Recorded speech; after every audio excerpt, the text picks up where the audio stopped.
Ladies and gentlemen, welcome to the Above the Bar podcast, where each week we belly up to the bar with a new guest, find out what they do, who they are, and what makes them great. So sit back, relax, and enjoy.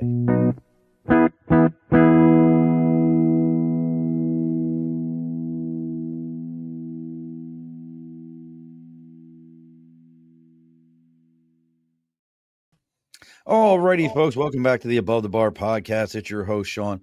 We have bellied up to the bar today on December 3rd. If you didn't realize it, you've got about 20 some days left of shopping. Not that the major retailers haven't been telling you since Halloween that Christmas is coming. And I guess, one of the two of us on this show is going to have Christmas here real soon, depending upon how the rest of the NFL season goes. And we were just talking about that. But he does have one redeeming factor, even though he is a Pittsburgh Steelers fan. I found out he has a whiskey collection, so we can always talk about that. So joining us today, we're going to be talking about why do most entrepreneurs fail to lead themselves first, which is such a big problem with entrepreneurship. So we're going to be talking that today. Joining us all the way from Pittsburgh. I'm sorry. I choked as I said that. Go Ravens. I try to get that out again. Joining us all the way from, God, I'm going to get it out. So he's somewhere in Pennsylvania on the way other side near West Virginia. It is, listen, Alex, this has got me all messed up. I even almost forgot one of my own little bumpers and everything. Joining us all the way out there, and I already going to jack his last name, but it's Alex Kuhn. Let's see how I say Kuhn. He's a musician. You know the musician, right? I mean, my 3-year-old likes to hear me sing. That's pretty much the only one. So there's a musician. Oh God, why am I forgetting his name right now? And I actually love his music. I'm having a brain fart, complete brain fart. But we're going to be talking about this because it shouldn't matter what musician I'm. Noah Kahan. Oh, yes. Yep. Yes. So we're going to be talking about leadership. How does this work? Why shouldn't entrepreneurs lead themselves?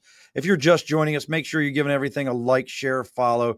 I know it sounds cliche, all those things, but trust me, that is how social media works if you didn't know it. See that? Somebody's already given us a heart. Who is that? Oh, it's Lisa Marie. Thank you so much. We appreciate you. And look, if you're looking for a haunted doll, contact Lisa Marie. She has haunted dolls and would probably be more than happy to share one with you, but she knows they're not allowed to come to my house. So real quick here, folks, as always, we got the big board over my right shoulder for sticker and a cause. If you got something you believe in, something you're supporting, maybe you have your own podcast, your own program, some type of leadership deal, whatever it happens to be, make sure you're reaching out to us on Facebook, LinkedIn, YouTube, Twitter, Twitch, Instagram, X, all those different locations. You can find out what we got going on. Let us know what that program you got going. Our website is theabovethebarpodcast.com. Our email, theabovethebarpodcast@gmail.com. We'll go ahead and we'll get that sticker from you. We'll read about you live here on the air so everybody can know about you. That's how we grow things around here. That's how you get an opportunity to grow with us. So make sure you're doing that. And then we got to talk about our sponsors, and that's Budget Blinds of East Greenbush, Hudson, Cooksaki, Schoharie, Delmar, and Clifton Park, all places that Alex has no idea where any of them are. They're out here in the Albany, New York area. We live in I live in New York where nobody knows, sort of like when you tell people you're from Pennsylvania and they're like, oh, you live in Philly? Philly or Pittsburgh. Yeah, basically. Yeah. And I think they're so close too, by the way. It's right next to each other. Right next. They have no idea that there's nothing but cold crackers in between that entire area. Can you tell I lived in PA? I can feel it there. So yeah, I mean, pretty much like State College, like right snap dab in the middle there. So that just separates us all. It's the only thing. So make sure you're checking out your local Budget Blinds. And if you're here in the capital region, they are doing a sale for the month of December. It's 25% off all motorized shades. That's right, folks, 25% off motorized shades. So if you reach out to Budget Blinds of East Greenbush, Hudson, Cooksaki, Schoharie, Clifton Park, Delmar, any of those locations, and you let them know that you're there to belly up to the bar, besides the 25% off that they were already going to give you, they're going to give you another 5% off that. That's right, folks, 30% off of motorized shades. So make sure you're reaching out to your local Budget Blinds, see what they've got going on. But if you're here in the capital region, let them know you're there to belly up to the bar. All right, Alex, we're completely done. All that's done. So let's see here. Like, I got to ask this first because I didn't have this piece of information, so I'm really curious about this. You had a promising Division I NCAA coaching career. In what sport? Swimming. Swimming was my Okay. sport. Even though I look like a wrestler, I look like You definitely do. See, if you see me, I am 5'9". The truth of the story is that I'm 5'9". I was that kid that was so good in high school, and I got to college, right? And my first meet, I realized, because I was a sprinter, and I realized 6'5", 6'6", 5'9". So I realized I needed more length and distance. So, but yes, swimming was my sport. Man, it's still a passion. I mean, it's still a passion. Like, when you're a sports coach, and anybody that is a sports coach, like, I got a 6-year-old right now, and like, he's in the wrestling, funny enough, talking about the sport. And I don't know. You just feel that competitive spirit. It's like the dads out there that you just know. Yeah. Like, oh my gosh, it brings back those days. And of course, what do? I try to get into the pool and swim like I used to. And of course, I tweaked my shoulder and oh yeah, 43. That's right. I forgot. Well, it's funny you mentioned that. We actually had talking about coaching. I can't think of her name right now. It's been a couple of years. We actually had a woman on, and I'm curious how, because she went from swimming, and I see this a lot with athletes. We go into sales because of that competitive edge that is sales. But she was a swimmer, and I got to ask you a question. This is something we talked about on the show. Oh, wait, real quick. Everybody, if you see Cody, tell her congratulations on getting married. She's now a Miss something. She got married. She got married in Africa. She went to Africa and got married. Oh my gosh! Congratulations. Cody runs a website that's like Tinder for elephants, but she's going to yell at me here in a minute. That's the way No, that is a new one. I got to say that. She does this thing where like she helps. They pick an animal, and they like dedicate like a time frame to help them out. So their first one was like this male elephant getting back with this female elephant in this like elephant sanctuary. I thought the wedding was in Mexico. She said, no, it was Mexico. Ha. Thank you. Oh my God. That is not what I do. Yes, it is. Africa, Mexico. It's like Philly and Pittsburgh. We talked about this earlier. It's the same idea. Same idea. But one of the things she said, that this woman, and she swam in college. Her sister swam in college. They all went to the same college. She said her worst meet ever was her last. Same. Do you know why she told me it was her last? Why? And I'm curious. Actually, you tell me why you think it was, and I want to know how this has worked to help you today, because I think it has, and you didn't even know. Yeah. I know. Actually, what I think it really did is it changed my career trajectory like that. That's what it actually did. So my last swim meet, I had Olympic trial aspirations, national aspirations, and it was just the slowest time I swam in 3 years. So when I think it was like the worst meet, and I don't know what she said, but most swimmers know you're training for one meet, right? It's not like football where you can stack wins or something like that. Your whole season comes down to one meet. You're tapering, you're training, you're doing all the different things from super compensation and scientific terms and all these things to get to the point where you're supposed to swim your fastest. And if you miss it, you feel it. You can feel it. You can feel the weakness. You can feel your cardiovascular isn't there. And I just knew it. And it just broke me. So I always tell people that what it really had me do was, instead of taking the management position at Nike that was going to pay me hundreds of thousands of dollars, or taking the job at the NSA, that was another big job. I was in Maryland at the time. I took the $20,000 a year assistant swim coaching position in Iowa, in the middle of nowhere, where I didn't know a single person. I had never visited my entire life. That's how it changed my trajectory for sure. And it's a blessing in disguise. I say this too. And it so what hers was? She said she knew it was her last meet that she would ever have. And mentally, she was so broken by that she sabotaged herself. I could see that. And she said it's a big problem with a lot of athletes is when they realize there's no more after this one, that they sabotage all this greatness that they've had before. It's interesting. Cody says, I got married in Mexico. I helped different conservation projects. First one with elephants. See? And then she said, Nathan said it's Animal Planet After Dark. And then I just want to scuba dive and snorkel better. I suppose swim lessons could help with that. They probably would. I think that would make sense. Water, it's kind of one of those things that work in that. Nathan laughed at it. And then Iowa has amazing popcorn Freddy's. What the hell is a popcorn Freddy? It's just a place called Freddy's. It's got great popcorn. It's actually really It's like actual popcorn. It's not like actual popcorn. Yeah. Okay. Yeah, not really any super. It's in Iowa. There's an Iowa City and Cedar Rapids. Good popcorn. Very good popcorn. So you're out there, you're coaching, you're doing this. Gosh, I mean, hearing the career opportunities that were being swung around at you, all these different opportunities. Why walk away? Oh yeah. Well, there's a few things, right? I mean, like there's always these like aspirational stories we want to tell, but there was always this little like inner demon that our families always kind of did this entrepreneurial thing, but never really quote unquote made it big. Right. That was always kind of in the back of my mind.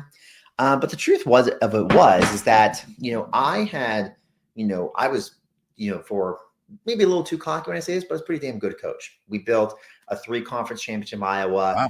Took over a dormant program that hadn't had a winning season in 20 years. And we actually finished second in the conference, got a lot of national coach of the year recognition, moved to California, took another dormant program, built that up, started getting big offers. And the thing is, Sean, it's not like college football where, yes, you're working all the hours and all the budgets and all the fundraising, all the alumni, but I was paid at my top end $60,000. Oh, and I remember this to this day, that our team just literally had the best season in years. I got my $7,000 bump in pay. I was ecstatic, feeling great. Our football program got, another average year, and that coach got a $75,000 raise. And I just was like, listen, I loved it, but financially, wanting a family, it was never going to happen. So I just said, if I don't get out now, I'm going to be in this for the rest of my life, and probably would love it there. But at the end of the day, I had some bigger aspirations just for my life in general. It was, you had your looks like a duck, quacks like a duck moment, and just knew that you were riding a duck at that moment. It's hard. I think we all have these things sometimes where it's just like, you can do it for love, but you also have to ask yourself, how far do you want that to go? And the truth is that I just liked working with people. So really at the end of the day, I was like, all right, let me find my next path. So now, did you have a family at this point as you had this great season and walked away, or were you single? No, I had the blessing in disguise where I thought I was actually with the person I was going to marry. And so it was the perfect time to go back to Pittsburgh. I was like, you know what? She's going to Carnegie Mellon. I can go back to Pittsburgh, get a job. And then of course I always say the entrepreneurial journey always kind of teaches you who's your who's, and she was not my who. So it was kind of that blessing in disguise where it's it broke my heart and all those things that, an entrepreneur that struggled at some point loves to share. But the reality is that not having to be there with that situation allowed me to kind of start figuring out what I really want to do with my life as an entrepreneur. So, and obviously who I have now today. And that I'm always curious about that. So then you came back to Pittsburgh. You're listen. See, I knew it. Nate there was, brother. I told him it was 79 North, Nathan. Come on out there. So I'll get you a Permanente Brothers sandwich. I got one right down the road. I want to try. I want to try. It's Permanente, right? Permanente Brothers. Is that it? Yep. Yeah. It's. I do want to try that. Permanentes. Yep. It's delicious. It's fantastic. I'm down. I am down for that one. So, you always wonder why they don't do a pit beef sandwich versus a Permanente sandwich between the two coaches. Cause that's really we love our pit beef. But so all this happens, you go back to Pittsburgh, you get a job, you're working you meet the woman that you're with today. I always like to ask entrepreneurs this question. I think this is a most telling conversation about successful entrepreneurs. When you decided that you were going to pull the trigger and I'm going to go off and do this thing on my own and be my own person and build Born to Lead and work all this and tell your significant other, hey, that steady paycheck that's been coming in, or those benefits that I've been getting, how you like to go to the movie on Friday night? That's going to pause for a while. What was that conversation like, and how was it received initially? Well, the funny thing is that the woman. So I actually, funny enough, after that relationship ended, I always tell people I've had like usually you hear these stories about somebody having this big break and it's awesome and it's great, and then they have one down and then all of a sudden they rise back up. I had two of those peaks in my life. So as an entrepreneur since 2013, and so I the thing that I've my wife might have a different answer to this, but my answer has always been this is that I've been so hyper focused that there is just literally no other choice. And that's what's just going to happen.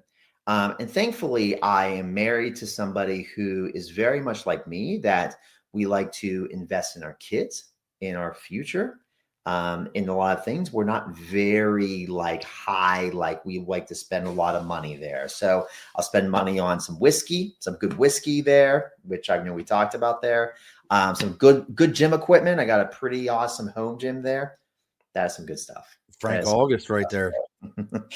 But honestly, it's just really, I think that at the end of the day, you can have simple tastes or simple enjoyments there, but I think when you end up doing work, a lot of people I work with there, the work is the passion. Like the work they do is the thing that drives them there. And a lot of the things that, you think you want the Lamborghini or the great car. Most of them will say the same thing. It's like, it's nice at first, but really what was worth it? It wasn't worth it there. Like everyone wants to get back to the office. I get that. So then we move, we decide we're going to create Born to Lead. And look, folks, if you're wondering what Born to Lead and you want to get a little more detail, obviously you can check out, and the ticker's running here at the bottom. It's bornleaders.com. You can check out what we got going on here. So make sure you're looking that up.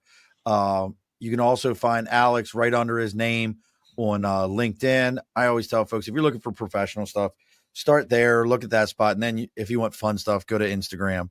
But it's all on there. So tell me a little bit about this framework that is Born to Lead. Like where does it come from? How much of it is you? And I think most of the best leaders kind of learned it all from somebody else.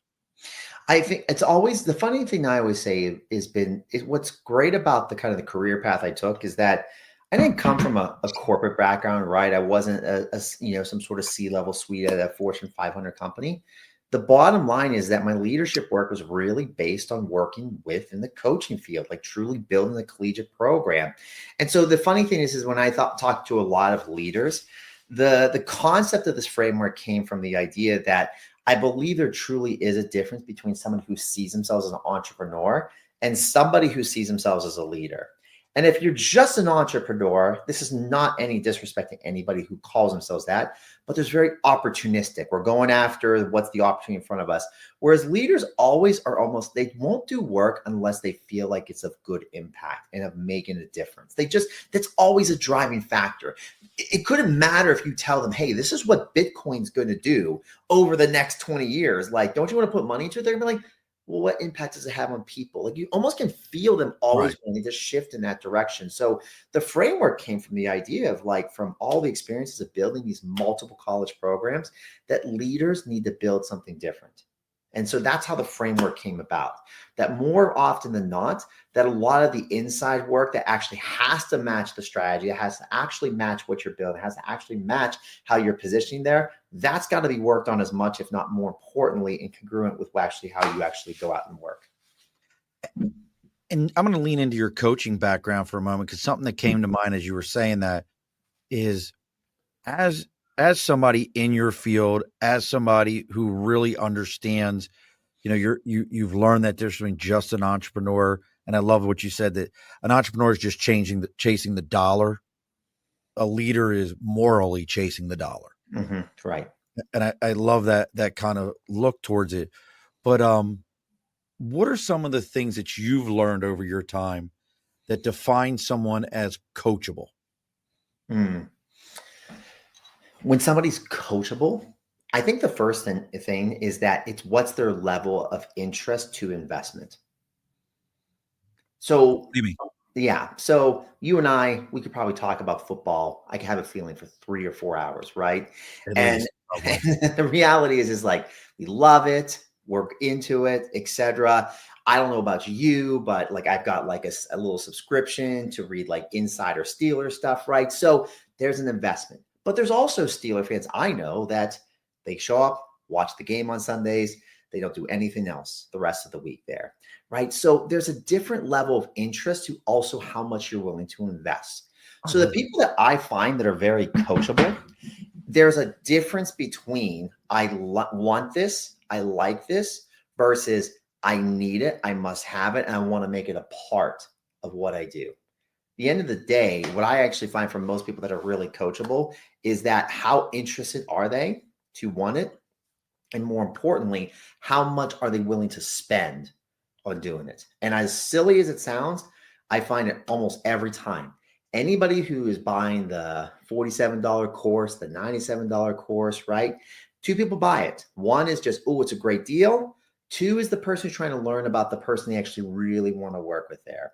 So as funny as it sounds, I think coachability actually is nothing more than you making a decision on if what you actually want is worth you actually investing on. That's how I find it. I like that idea. Like what's your true investment on getting this done?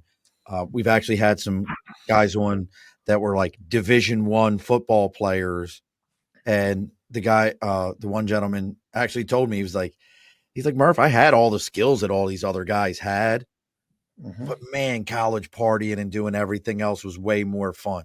Oh, yeah. And I'm like, really? He's like, yeah, now I'm trying to get into acting. He goes, but yeah, that was my change. Yeah. So staying with this then, so somebody comes to you and they're like, hey, I'm really interested in your program, or I want to get into this program.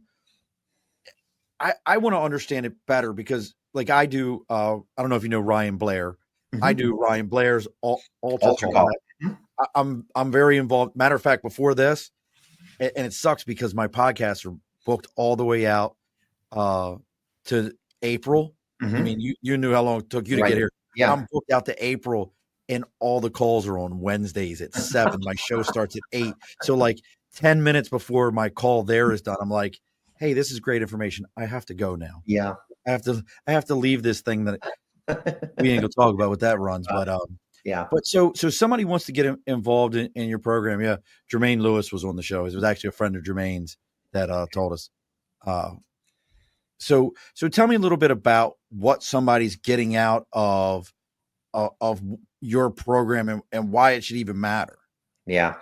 So one of the areas we focus on the most, and I love what Ryan Blair is doing, right? There's just a lot of people, right? There's all these different niches or specialties that people kind of talk about. So where we've actually, and like I said, this doesn't happen without my team.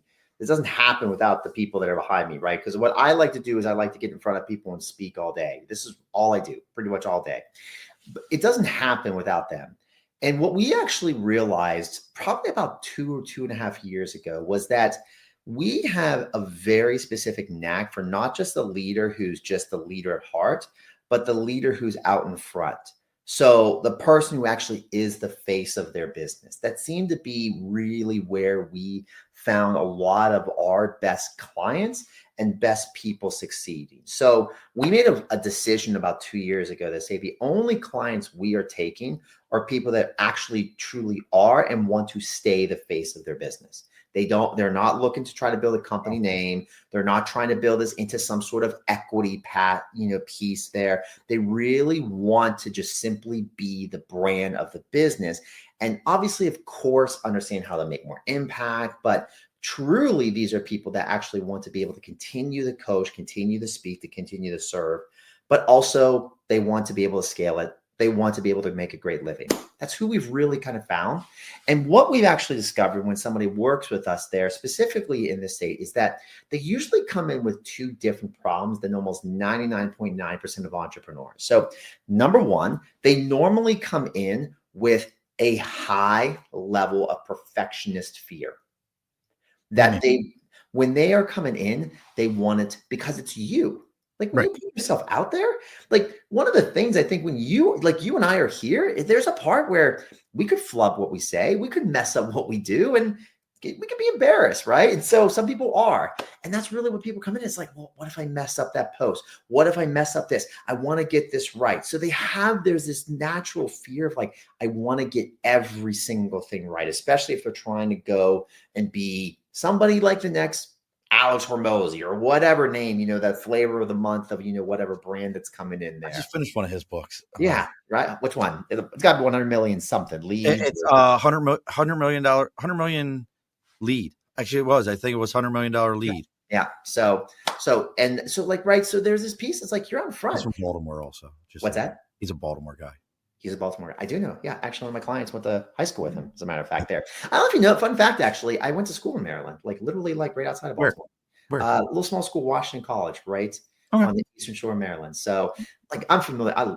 Crab cakes, by the way. So I would take a crab cake over a Permane Brothers sandwich, which was probably going to get me shot in Pittsburgh. That could be. I will say it there. But going back, I love the idea of this system.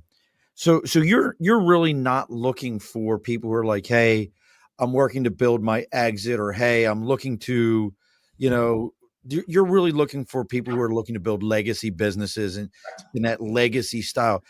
I'm curious and I know you mentioned it a little bit there, but to me, that really is the niche in and of itself, because nowadays you're told, build your business, get a PE to recognize you, sell out to them, but make sure you have an army of lawyers to read everything, because their army of lawyers is trying to do you dirty and take everything. Yep. You have a better army of lawyers to protect everything. Mm-hmm. So, that's unique, man. Why? That's why. Yeah. People, like, honestly, right. You and I, we talk about this, like, I'm in my own mastermind. I can pick up my phone here, WhatsApp group of $700 million of net worth in there. Right. And I know they would say the same thing. And so I'll say it this way, and this is going to maybe even shock the Lisas and Nathans here.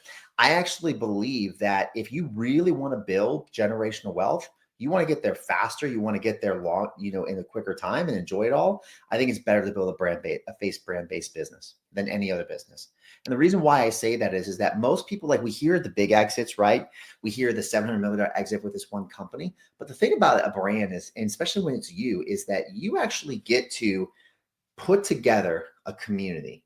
You get to listen to your community. And more importantly, you get to move your business, which quite frankly is usually a cash cow. Like, you can build them as really higher profitability businesses, and then do what almost every investor tells you to, right? Put your eggs in a lot of different baskets there. So to me, at the end of the day, you can also then use your brand to create equity deals in other companies, advisory deals in other companies. There's a lot of things you can do when done right. We see this right now. Like, what does Ryan Reynolds, when he's in acting, truthfully know about business? But yet he's almost worth $1 billion now, or $500 million. Like, it's because why? It's because he is the face of a brand, and it presented him opportunities he would have not got if he wasn't a great personal brand actor, etc. there. And it can happen in any business. And if you do it right, and you don't have to be as famous as them, you can be micro niche. Like, I'm a micro niche, but in my world, people are like, you go to Alex if you're going to scale. It brings me great investment opportunities. This is how I have like 9 different passive income streams that basically support my entire lifestyle. There's lots of great things that come from it if you do it right. That's interesting. So even within your own client base, you've been able to invest back into those folks with what you're seeing. I love the sound of that. So now we're born to lead, and then you create SuccessDNA. Am I tracking it right? Yeah, tracking. So, what the hell's the difference? I'm looking at it. I'm like, what's the difference? Yeah, one's our license. One's just our license model. So if you actually want to use our material and everything like that, it's called SuccessDNA. Okay. So that was basically it. And truthfully, it was just a legal thing, right? So we wanted to protect basically people. What you were teaching. Somebody's our license, right? There's a very different type of. And when somebody does that with us, like, there is really a different level of like responsibility, I feel, personally, right? If you're saying, hey, I want to buy your material because I think it's so dang good that I want to use in my business. Well, I want to be able to invest a very different level, just not just into the creative and the material, but into that person and making sure their business succeeds as well. So that's really the big difference, between. So is it, I see it's a client sales system, but is it like a regular sales system? Is it a, what exactly is it? Yeah, so a lot of those people that actually will end up using it, they are already kind of in, we'll call it the creative space. They're doing graphic design, they're doing copywriting, they're doing, a kind of a piece of the puzzle that they're working with, kind of like the personal brand, the coach, the ideal client, but they don't have a system to help them sell and scale themselves. So Gotcha. my mission, very simply, of course, is obviously, we all have our missions, but like literally when I started business, I think for most of us, we kind of have a deeper meaning. And I just, Sean, like you can tell if a person's a good guy or not pretty quickly. Like, I think that. And I think we know there's a lot of crappy people in business, crappy people doing business. So I just said, I want the good ones to win. That's all I care about. That's really all I care about at the end of the day. So I was like, I'm only one of one. I need to put this into other people's who have great skills, who have great talents. And so that was really the impetus of creating that, was just to make sure that they had that skill set as well. Yeah, see, sales systems is a drug for me. Like I tell people all the time, sales is my number one drug. There is nothing in the world more enjoyable to me than sales. There's nothing like it. Yeah, Nathan has his site, does graphic design, he does a bunch of stuff, but there's nothing like the sales drug to me. It's just nothing. Yeah. Like when you can have a full-blown conversation with somebody and they're like, and the conversation starts off with, I'm not buying what you've got, but you can, like one of those, the one I'm talking about. Oh yeah. And when the conversation's over with, he's ready to give you his daughter's hand in marriage and and the house next door. There's nothing like that drug. There's nothing. And again, folks, if you're curious what Alex has going on, it's bornleaders.com. You can check out what he's got over there. Again, he's on LinkedIn, on Instagram. You can find him in all these different locations. So then, with all these different folks, all these different things happening, as you're building it, and I know we're kind of running backwards here, but this is the way my brain works. So you're stepping out from, like, what was the first job in Pittsburgh? My first job, when you came back. Oh, when I came back. Oh, I was basically a little territory manager. Like I just worked with a small aquatics company and was just kind of overseeing the sales team because it was just swim equipment. So I kind of knew what it was there. I was just doing like a lot of hodgepodge things. I was giving swim lessons on the weekend, just a bunch of things, just truthfully, because I'm like, I don't know what to do. I'll just take this staying busy and that small job there. So we'll see what sticks. So you're doing this, you're staying busy. Who's the first client that actually says, all right, Alex, here it is. I'm going to listen to you. And I don't know what style you went with. You listen to all the different ones, and some of them will tell you, your first client, you don't charge them anything. The second one, you charge them 10%, and you build all these different models and everything. I'm the firm believer that you charge everybody, because you'll find out if they really believe in you or not.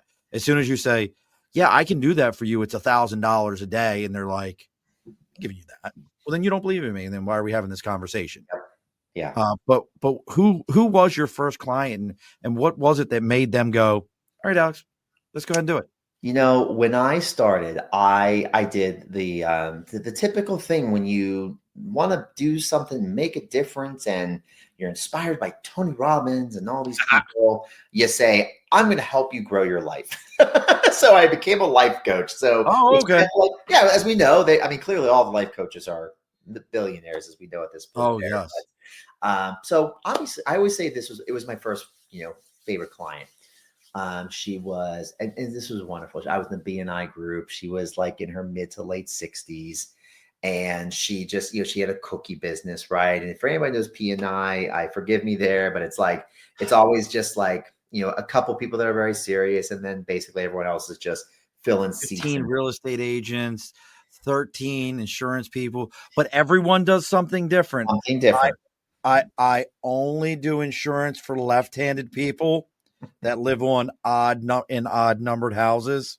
I was a motivational coach, which I didn't even know what that was at the time. They said, "Oh, you're very motivational. Why don't you be a motivational coach in our chapter?" Because there was a business coach, life coach, something else. Hey.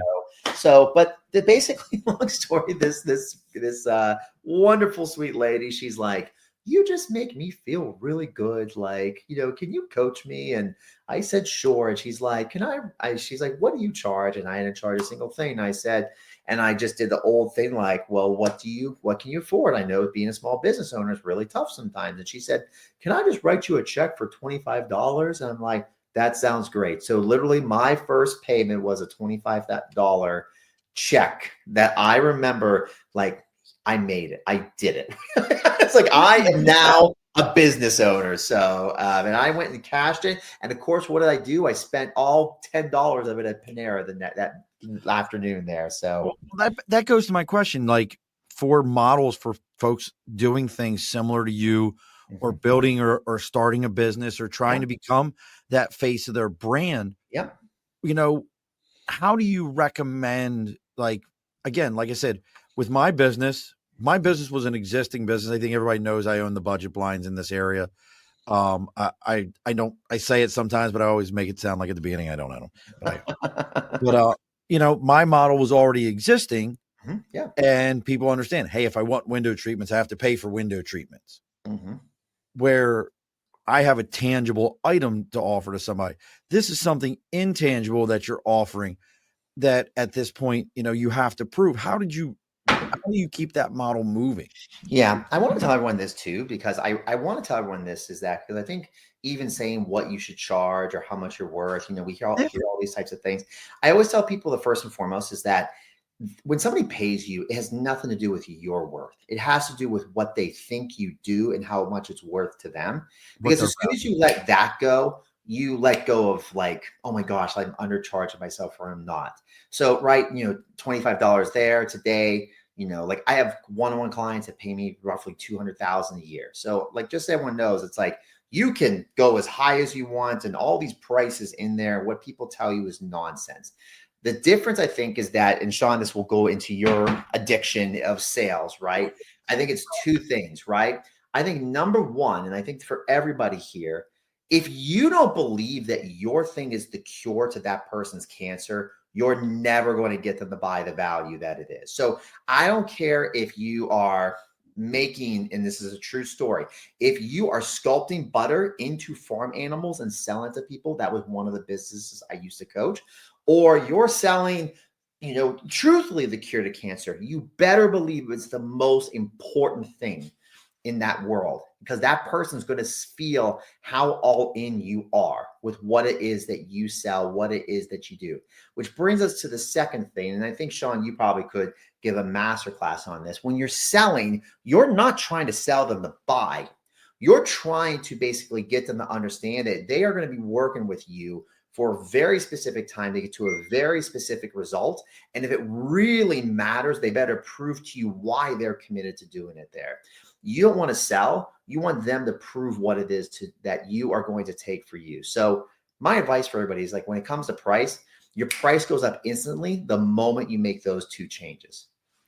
You get it. It's the W's, the three W's. And the first one is, what is your worth? What do you feel about your self-worth when you're addressing other people, and they will feel that self-worth moving forward in the conversation.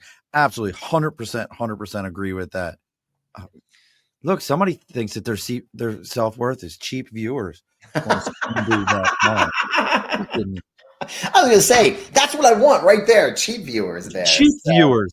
I love people. They send me, like, on some of these streaming services, it's like, cheap viewers. Thanks, bro. I appreciate it. All my viewers are broke anyway. We know how life works. I know. Well, yeah. I want the cheap ones there. So don't give me the expensive ones. I don't, just give me the cheapy ones. So as you're building this, when does this, go from, hey, it's a thing I do. And I'm always, and again, these are things I ask a lot of entrepreneurs is, when do you go from this is a thing I do to this is a thing I am? Because this is it. Yeah. It has to happen before you actually make that money, right? I think there is just something that and by the way, Nathan, to answer your question, I am a ribs guy. So I'm a ribs and wings guy. So if you come to Pittsburgh, I will happily bring you some of the best wings place there. And Buffalo can tell me that they have the best wings. Sorry, Buffalo fans. My wife went to school in Buffalo. Okay. I think the big place in Buffalo, they're way overrated. But you're talking about Anchor Bar. Anchor Bar is decent. You know, the best wings I've had out there was by far, bar none, was it was the cafes, the animal cafes. There used to be one of those.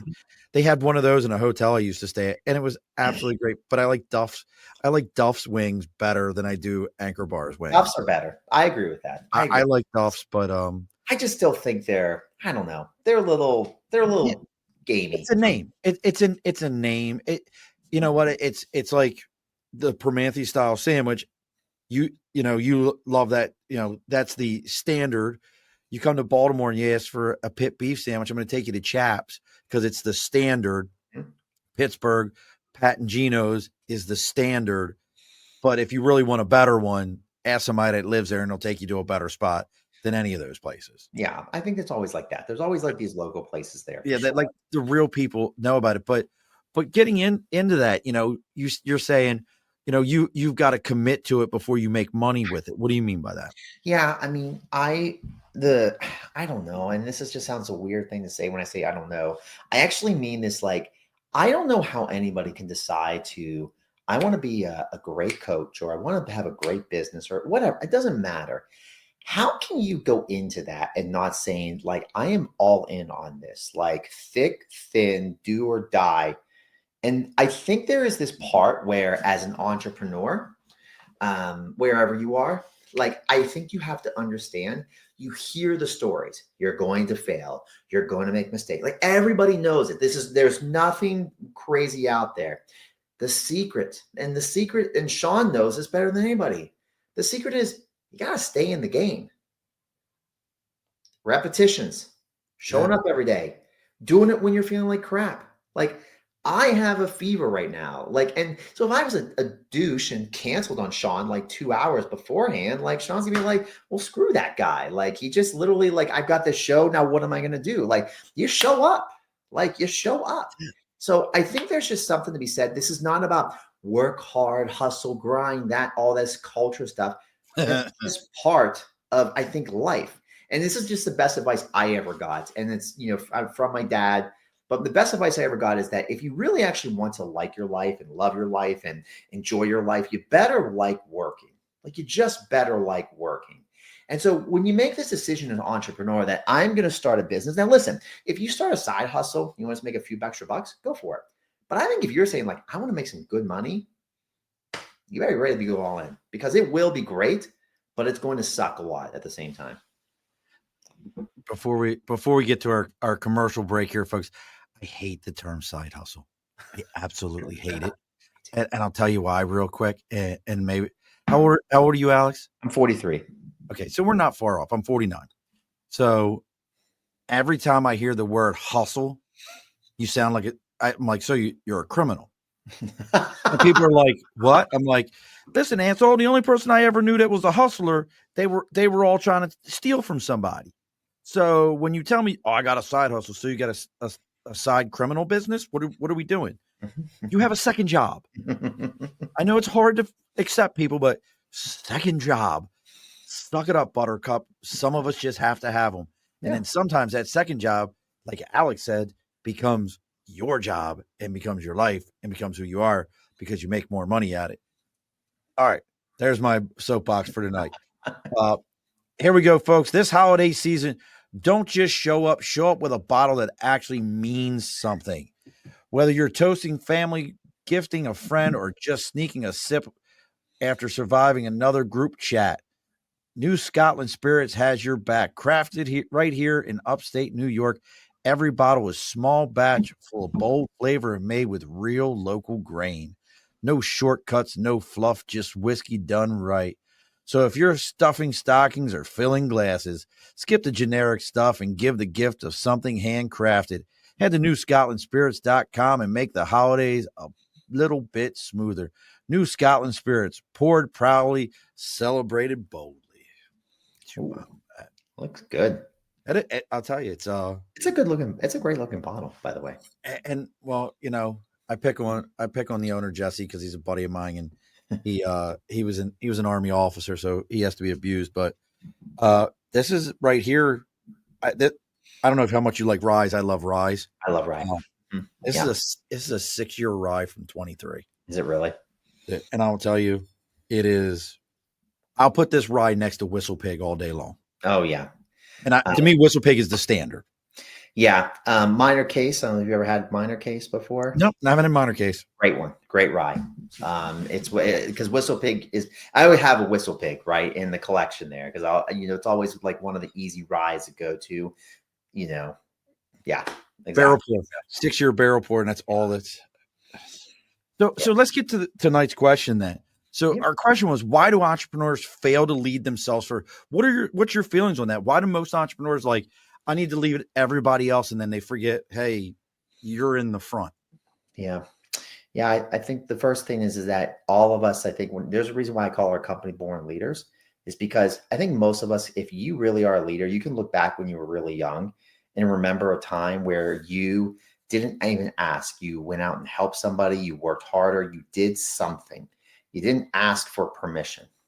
And as we move forward in life, right, we are put into these institutions. And this is not me bashing schools. It's just me saying that you're supposed to follow a curriculum. You're supposed to follow a plan. This is how you're supposed to go. You got to know these subjects. I think the biggest reason why most people don't do it is that at some level, they got trained to not decide for themselves.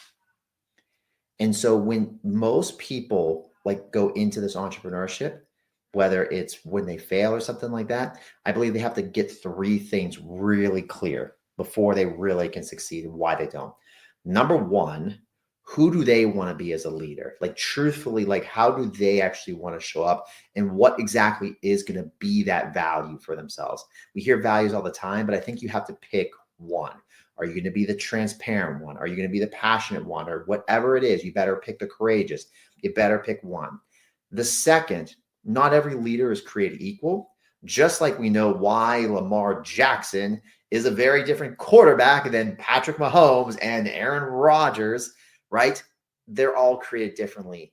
So you can be a leader, but look completely different, which means you better know what you're really good at as a leader. Truthfully, if you don't know, you better figure out fast, because if you don't know, I truly believe that, yes, you can work as hard as you can, but it's a lot easier when you know what you're really good at and go deeper in that. And then last, but certainly not least, I think a lot of times when people fail as entrepreneurs, they tend to be told you got to go after the opportunity. Leaders need to go after what matters to them the most, because that's what they're going to stick with the longest. And I truly believe they'll win no matter the market, no matter the economy, no matter AI, no matter whatever comes up next. You will win because people will feel that level of commitment from you. And that's who people want to follow. They want to follow somebody who shows it and sticks with it and stays true to it. That's why most entrepreneurs fail and struggle to grow as leaders. That's interesting. Do you think most of them had it when they started, and then as whatever they're doing grows, they kind of lose focus on it? I think sometimes it's just easy that when you're by yourself and you're alone and you're starting something new, it's oh, I should do that. Well, maybe I should do that. Like when you get hit, you need somebody to tell you, just keep going. Who do they hear it from? They hear it from a friend who has a job. They hear it from a parent who's never started a business. Everyone's giving them advice. Their closest circle is people that have never built an entrepreneurial business. And that's who they're hearing. Ease and O's. So you have to, if you're somebody who actually, truthfully, you're an entrepreneur and you don't have a circle, I'm not saying go spend, $200,000 for one coach, but I am saying find an entrepreneurial community who has been there and done that, and listen to them and stop listening to your parents or your wife or husband or sister or brother or friends who have never done it. Bro, that deserved the applause right there. It's so interesting. I got to tell a quick story. So I have a design consultant that works for me, and soon here I'm going to send him off. I always tell him, baby bird, you're getting kicked out of the nest here soon, and he's going to be doing great. I was actually just on my last call. It's been difficult. I built that all myself, and one of the guys on there was like, Anthony was like, look, man, let him go. As long as he's 70% as good as you're doing great with it. But what's interesting about what you just said is he wasn't my first choice. Mm. I had actually picked another kid. He's like 24, 25 years old. Good looking kid, spoke well, carried himself well, working as a bank teller. Brought him on with me for a day. I was like, hey, look, you can come do a ride along with me, the whole 9 yards. Went and did a full sales day with me. And his mother and his brother told him, you don't want to do that. That's a commission job. Hmm. That's a commission job. It's 100% commission. How are you going to live with that? Mom works for a big builder as an executive assistant. Great job. Brother is in the IT world working for somebody. And I tried to explain it to him. I was like, listen, man, that's your choice. But you do understand sales is the number one best paying job in the world. Mm-hmm. Nothing pays better. And he's like, no, I'm going to stay here. He's still the bank teller. Yeah. And I'm like, so listen to me, folks. Get out there and go. Don't listen to people who've never done things. Yeah. Please stop listening to people who've never done things. Yeah. It will kill your opportunities faster than you can believe. Yeah. And I think to even add on to that, you're still going to run into those people, and you better be willing to fight for yourself.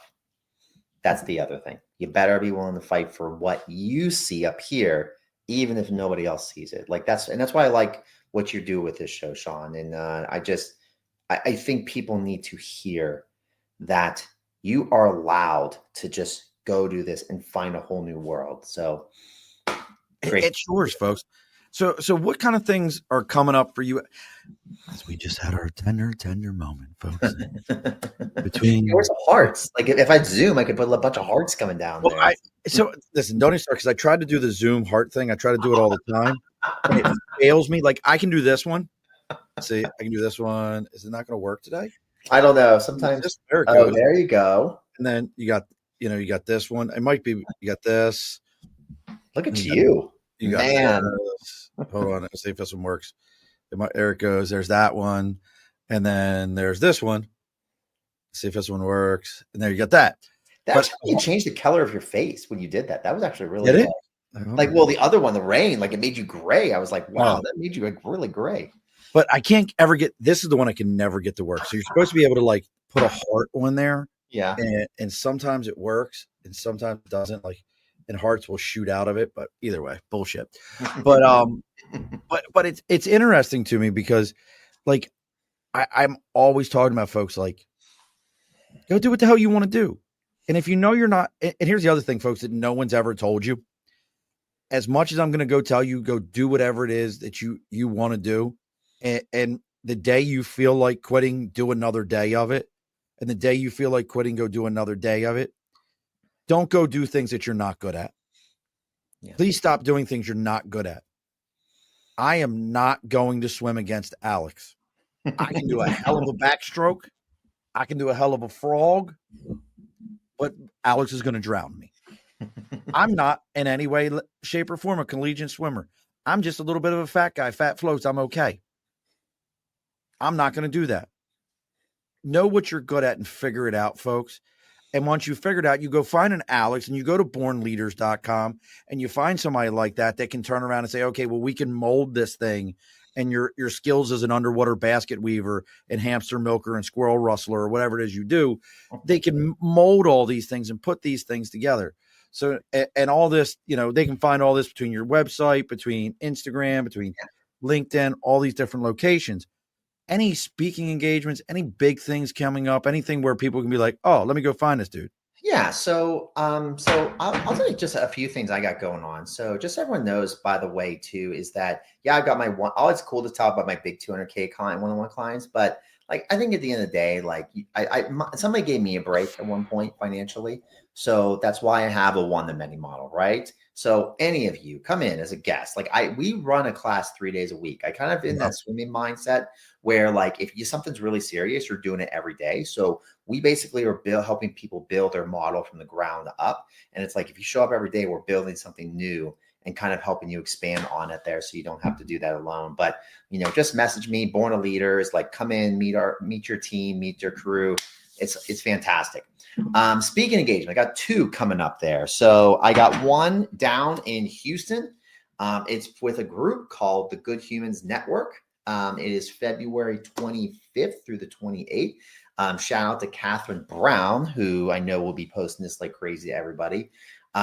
It's a fantastic group. It's a great place. It's about 100 people, a lot of people in the marketing space, fractional space, very much heart-driven people. If you're very familiar with Story Brand, a lot of people that are part of the Story Brand, Donald Miller community are there.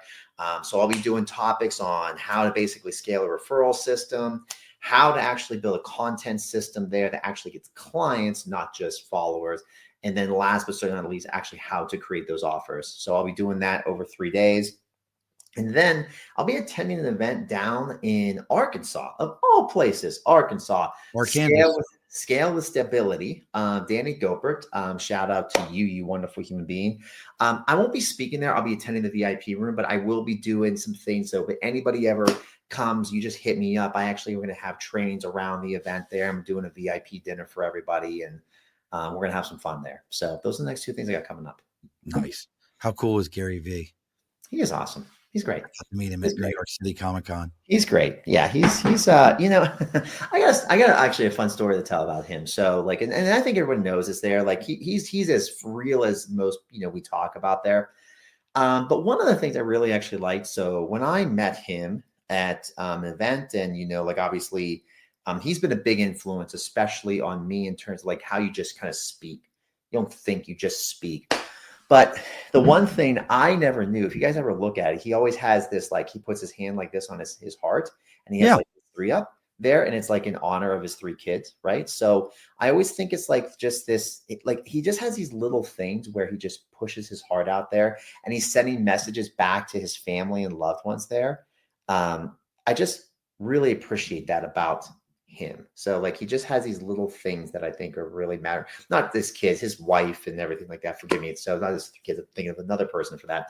But the thing I hope everyone knows about a lot of these influencers is that they also put boundaries on themselves.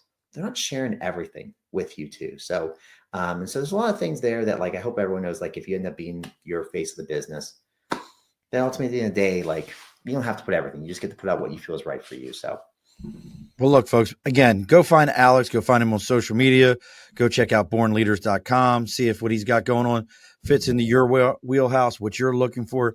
As I always say, if you found me through Alex or Alex through me, it always sounds cliche, folks, but listen, like, share, follow the YouTube page, follow the Instagram, follow the Facebook, all those different type of things. It really does matter. And we're going to be keeping kind of this theme going. Next week, we have Kira Shishkin, and already Nate knows I'm going to be butchering that name up. Kira Shishkin. Kira is the CEO of Kira is not only the CEO of Informed, but also someone who has navigated building companies in rapidly shifting industries. Her background as a serial founder includes turning early ideas into sustainable businesses, and her story begins, I love this, as a first-generation immigrant with both Ukrainian and Israeli roots. At an Informed, she works with accessible and simple for decision makers using a blend of human and AI input via text. Her approach is tackling information overload and finding ways to stand out. Excited to share with leaders and the news. Like, I love the idea. So we're going to be getting into that. I'm always talking about AI. Just a quick one before we close up here. I was just having this conversation with my best friend. We were talking about his kids and getting ready at a young age for school, I said, guess what? Stop teaching your kids how to work in an office, folks. It is already out there. We already know it's coming. 50% of your white collar jobs, entry level, in the next 5 to 10 years will not exist. Teach your kids how to use these things at the end of their elbows if you want them to make lots and lots of money. And then they can call people like Alex, who will then teach them how to keep that plumbing business, that carpentry business, whatever it is that they're doing, window treatments, and teach them how to take that business and turn it into a generational system, because that's what's coming. It's coming back, folks. Everything is cyclic. Now, Alex, I know you've binge watched all over 300 plus episodes of this. You are fully inundated with everything. But just in case you may have forgotten anything, and don't log off on me afterwards, we got to talk for just a moment. But Sure. The guest always gets the final word. So what is our final word for tonight? Just one word or one phrase? Whatever you want it to be. It's your platform. Yeah, I like, this is just what's stuck with me today, everybody. What popular is not always right, and what's right is not always popular. Alrighty, folks. Be sure to push your stool in. This has been a Second Front podcast presentation found on Apple, Spotify, and wherever podcasts can be found.